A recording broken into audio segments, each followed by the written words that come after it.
Moin und herzlich willkommen auf Rügen. Schön, dass du heute dabei bist.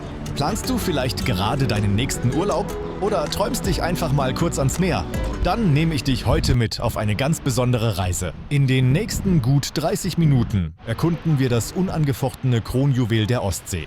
Ich spazierte über die elegante Strandpromenade von Binz, nehme dich mit direkt an den feinen Sandstrand und gehe außerdem an Bord eines Ausflugsschiffs, um die majestätischen Kreidefelsen direkt vom Wasser aus zu beobachten.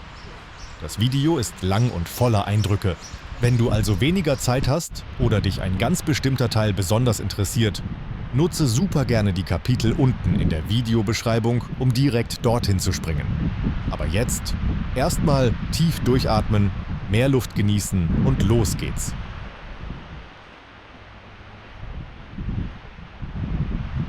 Schau dir mal die wunderschönen weißen Villen auf der linken Seite an, während ich hier gemütlich langlaufe. Wenn du hier Urlaub machst, ist das deine tägliche Kulisse. Dieser Stil nennt sich Bäderarchitektur. Das Faszinierende daran: Ende des 19. Jahrhunderts haben die Erbauer sich einfach wild aus verschiedenen Epochen bedient. Ein bisschen Barock, ein bisschen Jugendstil und vor allem diese filigranen, fast verspielten Holzbalkone. Man nennt das auch Zuckerbäcker-Stil. Das Geniale für deinen Urlaub. Viele dieser historischen Villen sind heute exklusive Hotels, Ferienwohnungen oder gemütliche Cafés. Du kannst hier also direkt an der Promenade mit Blick aufs Meer deinen Nachmittagskaffee genießen.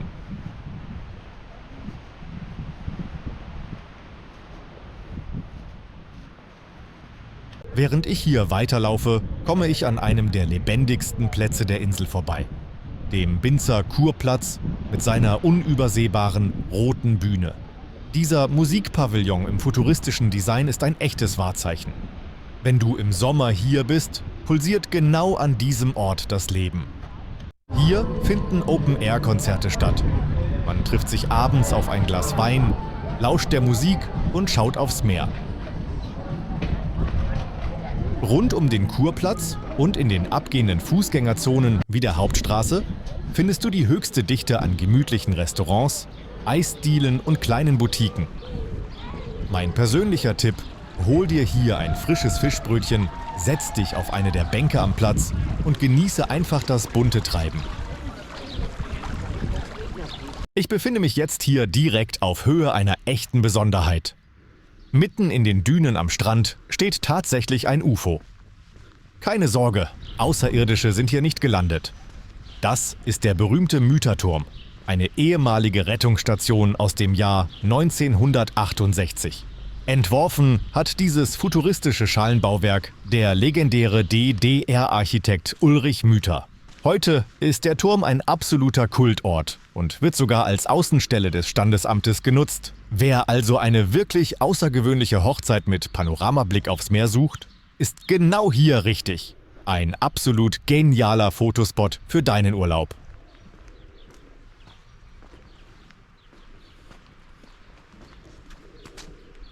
Während der Blick weiter über das Holz und die Steine der Promenade schweift, merkt man erst, wie weitläufig das Ganze hier eigentlich ist.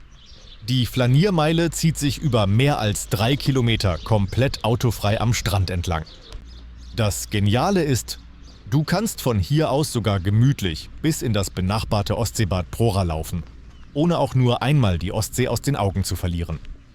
Genau diese Mischung aus gesunder Seeluft, dem gleichmäßigen Rauschen der Wellen zur rechten Seite und dem geschäftigen Treiben zur linken macht Binz zu so einem perfekten Ort zum Abschalten.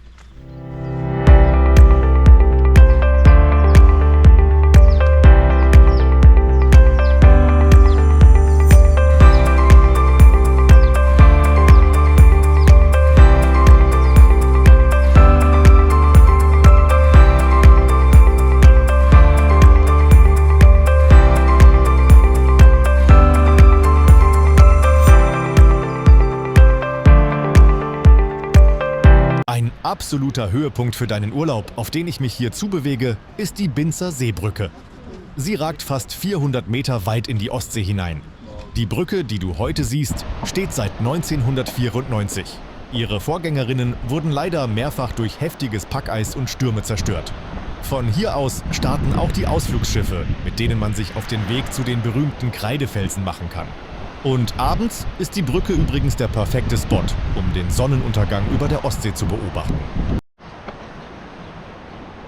Ich verlasse jetzt den festen Boden der Promenade und laufe direkt auf die Seebrücke. Es ist ein faszinierendes Gefühl. Man geht hier fast 400 Meter weit schnurgerade ins offene Meer hinaus, während links und rechts unter den Holzplanken die Ostsee durchschlägt. Aber so friedlich das hier heute aussieht, so brutal ist die Geschichte dieses Bauwerks. Wenn man hier langläuft, läuft man eigentlich über einen Friedhof von Brücken. Die Natur hat hier mehrfach Kleinholz aus den Vorgängern gemacht. Die erste Brücke wurde vom Packeis regelrecht zerquetscht. Die zweite Brücke hielt den Schneemassen im Krieg nicht stand und stürzte einfach ein. Das Ding, auf dem ich hier gerade stehe, ist der dritte Versuch. Hochmodern, aber die Natur vergisst nicht. Während ich jetzt hier immer weiter Richtung Brückenkopf auf das Meer hinauswandere, passiere ich den geschichtsträchtigsten Punkt der gesamten Insel. Genau hier brach 1912 unter den Füßen der Urlauber der hölzerne Steg weg. Über 80 Menschen stürzten in die eiskalte Ostsee, 17 ertranken. Das Absurde ist, niemand der hunderten Schaulustigen an Land konnte damals schwimmen oder helfen.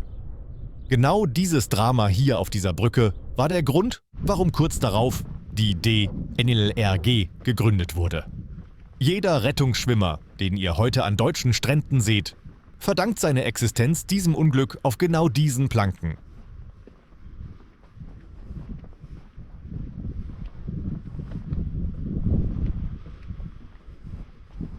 Ich stehe jetzt hier am Ende der Seebrücke und schaue direkt auf die Schiffsanleger. Genau das ist der Punkt, an dem sich jetzt die Perspektive ändert. Der Rundgang auf der Promenade und der Brücke ist damit abgeschlossen. Als nächstes geht es von genau dieser Stelle aus an Bord der MS Binz, um die Küstenlinie und die majestätischen Kreidefelsen vom Wasser aus anzusteuern, bevor es später auch noch direkt an den Strand geht. Nutzen wir also die Gelegenheit und gehen direkt hier am Anleger an Bord. Die Fahrt mit der MS Binz hat begonnen. Unser Kurs führt uns jetzt einmal quer durch die Prohrer Wiek mit einem ganz klaren Ziel: den weltberühmten Kreidefelsen im Nationalpark Jasmund, weit hinter Sassnitz. Während das Schiff Fahrt aufnimmt, taucht plötzlich ein großer Schwarm von Möwen auf.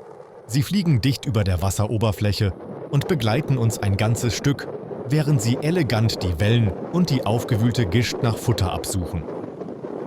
Die Vögel schneiden in rasantem Tempo durch die Luft und wechseln ständig die Formation, was der Kamera tolle, dynamische Aufnahmen liefert.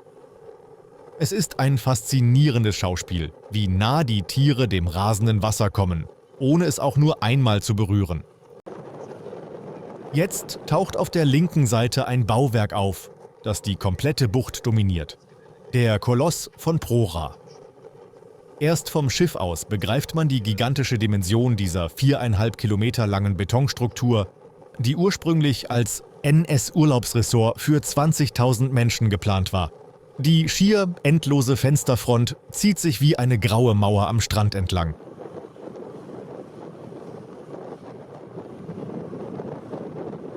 Wir erreichen den Hafen von Sassnitz, wo die MS Binz für einen kurzen Zwischenstopp anlegt. Während unter Deck weitere Passagiere für die Fahrt zu den Kreidefelsen zusteigen, nutzen wir die Liegezeit für einen Blick auf die maritime Kulisse. Vom Hafenbecken aus fallen hier sofort zwei absolute Highlights ins Auge: das große Riesenrad an der Promenade und direkt daneben das riesige englische Museums-U-Boot HMS Otus, das tiefschwarz im Wasser liegt. Ein beeindruckender und fast schon surrealer Anblick, bevor wir den Hafen auch schon wieder verlassen und Kurs auf das eigentliche Highlight der Tour nehmen.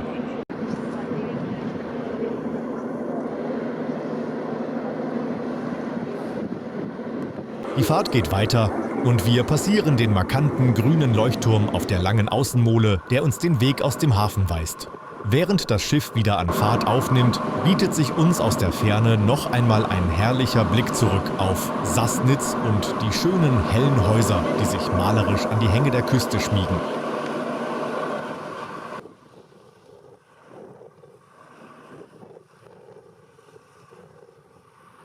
Da sind sie, die majestätischen Kreidefelsen von Rügen. Wir gleiten jetzt direkt an der Steilküste des Nationalparks Jasmund vorbei, die sich über mehrere Kilometer erstreckt. Diese strahlend weißen Wände sind vor rund 70 Millionen Jahren aus den kalkhaltigen Schalen winziger Meerestiere entstanden. Das Faszinierende ist, dass sich dieses Panorama ständig verändert. Durch Wind, Wellen und Frost bricht immer wieder Kreide ab, sodass die Küste jedes Jahr ihr Gesicht ein klein wenig verändert.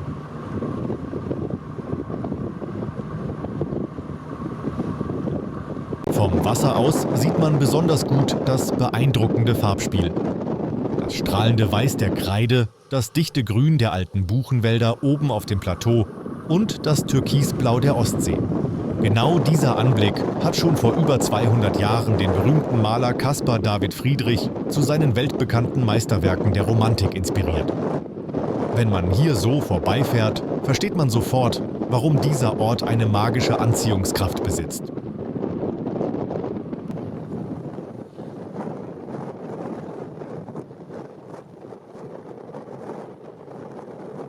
Jetzt steuern wir auf das absolute Highlight der Küste zu, den 118 Meter hohen Königstuhl.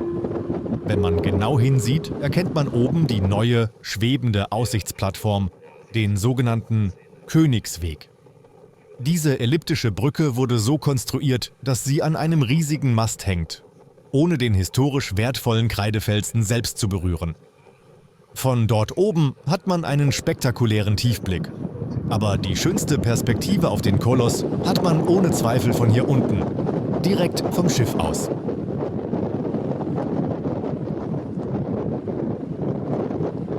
Während das Schiff nun wieder Kurs zurück nach Binz aufnimmt, geht der Blick raus aufs offene Wasser, wo Himmel und Meer am Horizont nahtlos ineinandergreifen.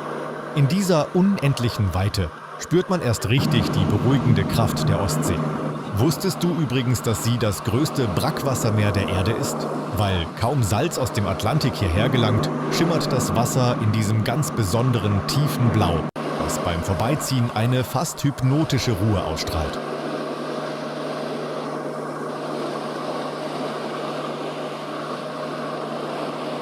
Wieder zurück im Hafen heißt es für mich, runter vom Schiff und ab an Land.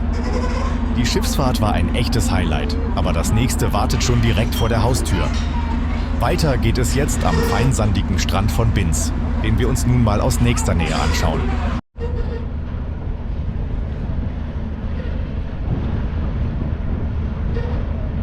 Auf der rechten Seite sehen wir auch schon den Strand. Und der ist in Binz wirklich magisch. Der Sand ist durch die letzte Eiszeit so extrem feinkörnig, weich und feuersteinfrei, dass er Anfang des 20. Jahrhunderts sogar in kleinen Schachteln als edles Souvenir nach ganz Europa verschifft wurde. Ein wunderbarer Ort für lange Spaziergänge. Übrigens, früher herrschten hier strenge Sitten. Männer und Frauen mussten in getrennten Bereichen baden. Heute ist Binz zum Glück der pure Ort für Erholung, egal ob für Familien, Paare oder Single-Reisende.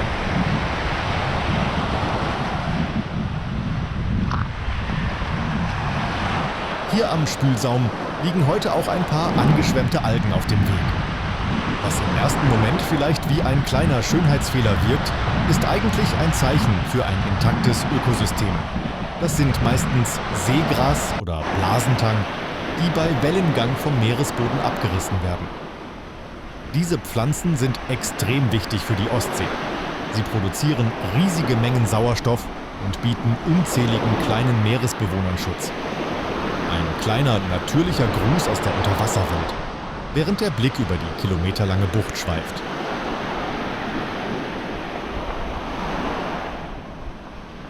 An dieser Stelle halte ich einfach mal kurz den Mund. Genießt für einen Moment das Meeresrauschen und diesen weiten Blick über den weißen Sand. Ich melde mich gleich wieder bei euch.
Da bin ich wieder. Nach dieser kurzen Atempause führt mich der Weg vorbei an den langen Reihen der Strandkörbe, die hier wie bunte Farbtupfer im weißen Sand stehen. Sie gehören zum deutschen Ostseestrand einfach dazu und das übrigens schon ziemlich lange. Der Strandkorb wurde nämlich im Jahr 1882 erfunden, und zwar in Rostock, gar nicht weit von hier. Eine ältere Dame namens Elfriede von Malzahn hatte damals starkes Rheuma, wollte aber trotzdem ans Meer. Der Hofkorbacher Wilhelm Bartelmann baute ihr daraufhin den weltweit ersten Strandstuhl aus Weiden und Stoff. Ein echter Klassiker, der auch heute noch die perfekte Zuflucht vor Wind und Sonne bietet.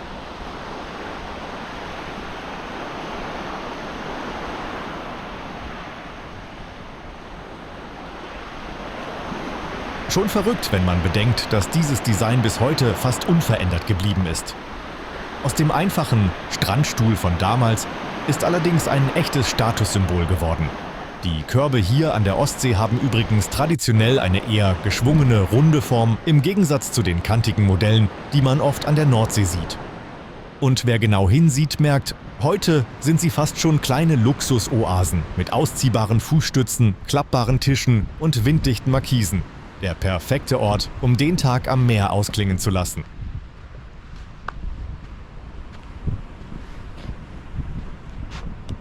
Hier am Ausgang könnte man vom Strand aus direkt auf die schöne Promenade von Binz wechseln.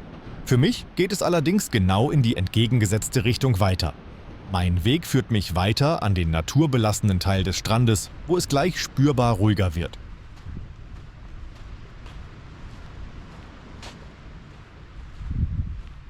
Wenn man von Binz aus immer weiter am Strand entlang Richtung Sellin läuft, verändert sich die Kulisse plötzlich komplett. Der feine Sand weicht hier vorne so langsam den ersten Steinen und man sieht schon, was gleich vor einem liegt. Der Strand wird richtig wild und steinig. Wir befinden uns hier am Übergang zum Steilufer der Granitz.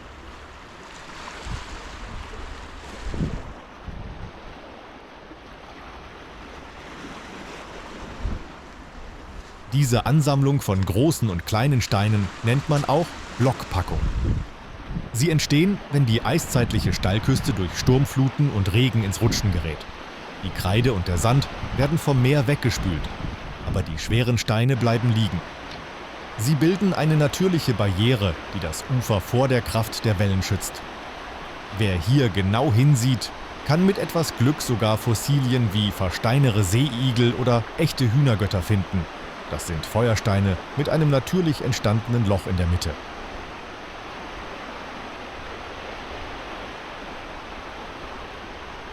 Jetzt geht es mitten rein.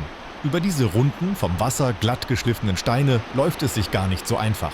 Aber haltet hier unbedingt mal die Augen offen. Mit ganz viel Glück kann man hier manchmal Seehunde oder sogar Kegelrobben beobachten, die sich auf den großen Steinen im Wasser sonnen und ausruhen. Während vorne in Binz das bunte Strandleben tobt, spürt man hier richtig die Urgewalt der Natur. Ein perfekter Ort, um einfach mal den Blick über das Wasser schweifen zu lassen.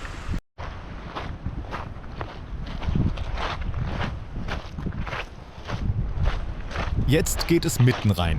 Über diese runden, vom Wasser glatt geschliffenen Steine läuft es sich gar nicht so einfach. Aber haltet hier unbedingt mal die Augen offen. Mit ganz viel Glück kann man hier manchmal Seehunde oder sogar Kegelrobben beobachten, die sich auf den großen Steinen im Wasser sonnen und ausruhen.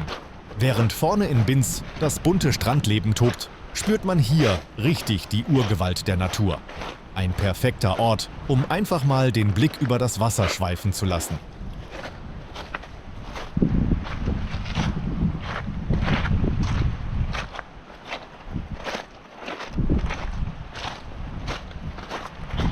Genau diese kraftvolle Mischung ist es, die diesen Fußweg rüber nach Sellin zu einem so unvergesslichen Erlebnis macht. Man lässt den lauten Trubel der Seebäder Schritt für Schritt hinter sich und teilt sich diesen einsamen Küstenstreifen plötzlich nur noch mit dem rhythmischen Rauschen der Brandung, dem charakteristischen Knirschen unter den eigenen Sohlen und dem dichten Wald im Hintergrund. Es fühlt sich an wie ein kleines, echtes Abenteuer abseits der klassischen Touristenpfade. Ein Weg, der einem auf ganz leise Weise zeigt, wie unglaublich vielseitig, wild und atemberaubend die Insel Rügen abseits der Postkartenmotive sein kann. Ich lasse euch kurz alleine, während ich hier über die Steine laufe und melde mich gleich wieder.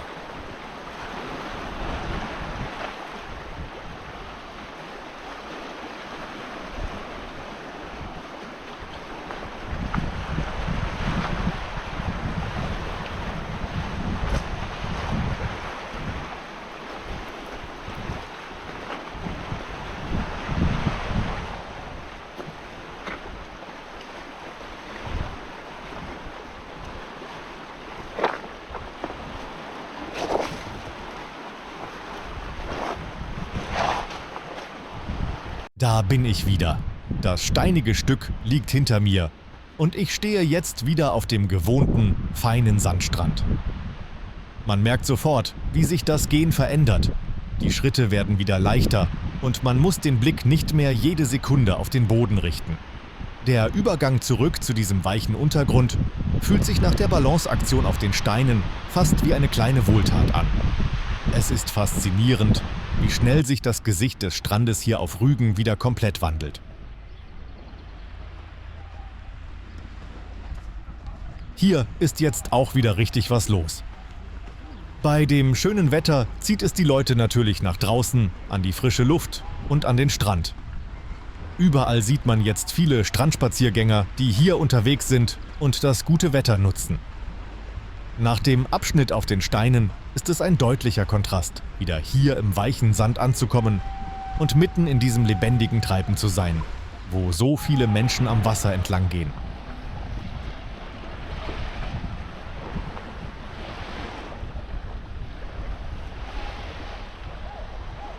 Es tut gut, den Weg jetzt hier im Sand einfach ganz normal fortzusetzen.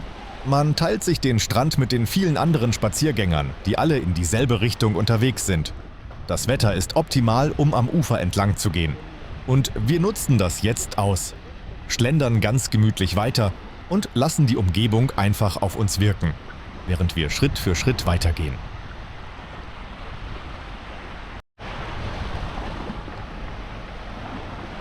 Und wenn man den Blick jetzt gerade ausrichtet, sieht man sie auch schon ganz deutlich.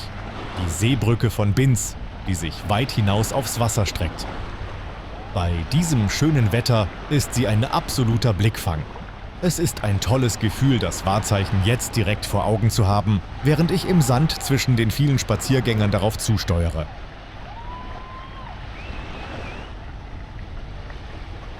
Und direkt vor mir ist heute sogar ein kleines Fest aufgebaut. Die Musik hört man schon bis hierher. Um da hinzukommen, laufe ich jetzt einfach einmal hier unter der Seebrücke durch. Die Melodie vermischt sich schon richtig gut mit dem Rauschen der Ostsee. Da zieht es mich jetzt direkt hin, ich gehe unter den Holzstegen durch und schaue mir das Ganze mal aus der Nähe an.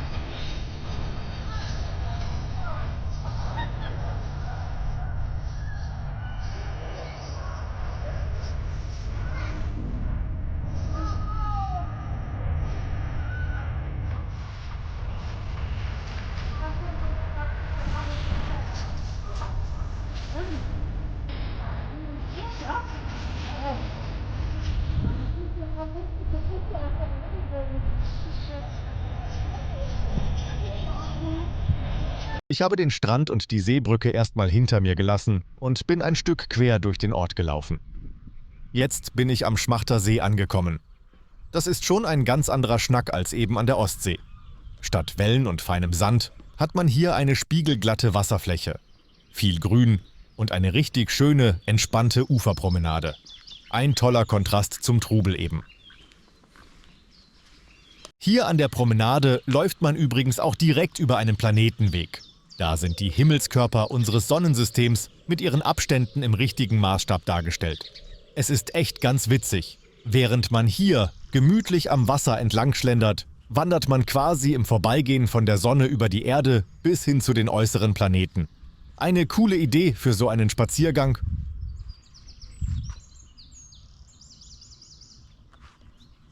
Der Blick über den See ist bei diesem Wetter einfach herrlich. Man sieht die Vögel auf dem Wasser und im Hintergrund zeichnen sich die Wälder ab. Es ist faszinierend, dass man in Binz nur ein paar Minuten gehen muss, um vom offenen Meer zu so einer idyllischen Oase im Binnenland zu kommen. Ich genieße hier noch ein bisschen die Aussicht, bevor es weitergeht.